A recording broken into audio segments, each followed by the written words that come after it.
मुकुंद माधव की जवानी, नन्हे जासूस। रोहन और हेमा ने स्कूल से आकर जैसे ही घर में प्रवेश किया कि बाहर के आंगन में एक चटाई पर दादाजी बैठे थे। उन्हें किसी काम में तल्लीन देखकर दोनों ठिठक कर वहीं रुक गए। हेमा ने कुछ कहना चाहा तो रोहन ने होठों पर उंगली रखकर चुप रहने का इशारा किया। दोनों आंगन में रखी कार के पीछे झुककर यह जानने का प्रयास करने लगे कि चटाई पर बैठे दादाजी आखिर क्या कर रहे हैं। उन्होंने ध्यान से देखा कि दादाजी ने डस्टबिन का कचरा एक अखबार के ऊपर उलट रखा है और उस कचरे में से कुछ सामान बीन बीन कर वे स्टील की प्लेट में रखते जा रहे हैं। डस्टबिन वहीं बगल में लुढ़की पड़ी है। हेमा ने धीरे से पूछा कि आखिर दादाजी यह सब क्या कर रहे हैं।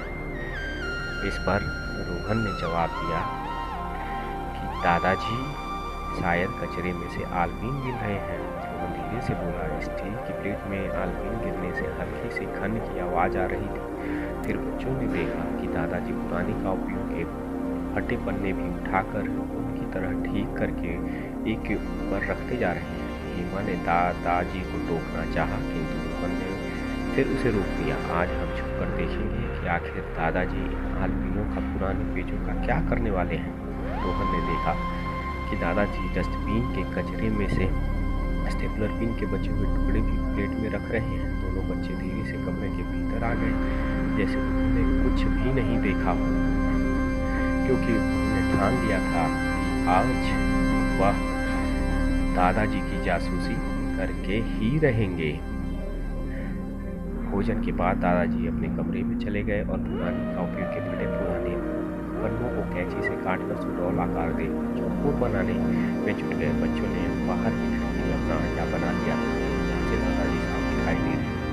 रोहन और हेमा इधर उधर बातें करते रहे, कभी स्कूल की कभी अपने टीचर की, ताकि दादाजी को खास न हो उन पर नजर रखी जा रही। 1 घंटे के भीतर कागजों छोटी छोटी 8-10 कॉपियाँ बना ली थी, स्टेपलर से पैक कर दिया था।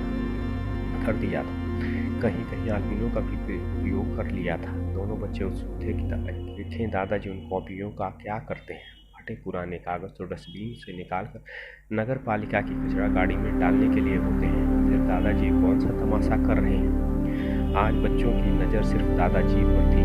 वे दूसरे सभी काम तो कर रहे थे पर ध्यान रह कर दादाजी की तरफ ही जा रहा था। शाम को दादाजी घूमने के लिए निकले। बच्चे ने देख लिया था कि दादाजी को छोटी छोटी कॉपियाँ एक छोटे से थैले में रख ली हैं और चौक और पेंसिलों के टुकड़े भी शायद एक सब डस्टबिन के कचरे से ही बन गए हैं। चलते चलते दादाजी सीधे ही बस्ती से लगी झोपड़ियों के तरफ मुड़ गए। एक झोपड़ी के सामने रुक गए। पहले से ही 4-5 बच्चों दादाजी आ गए कहते हुए अपने हाथ ऊपर कर दिए जैसे उनको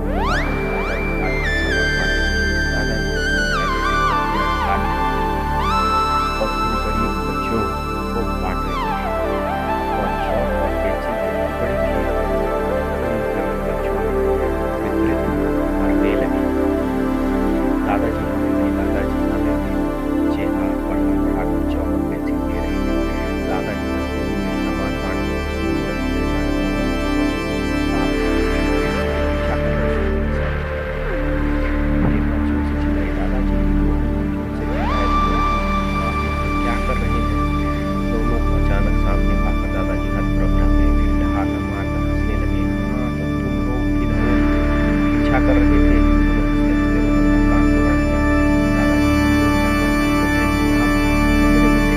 क्या कर रहे हैं और आज आपकी पोल खुल गई। दादाजी अपने बड़े पुराने क्यों इकट्ठा किए और यह कचरा तो बाहर फेंकना चाहिए हमें। हेमा ने कहा, बेटा दुनिया में एक चीज की कीमत होती है जो सामान का विकास काम आ सकता है। ऐसे कितने बच्चे हैं कोई सामान बाजार से नहीं खरीद पाते। ऐसे ही फेंके जाने वाले सामान जाने की छोटा भविष्य बन सकता है।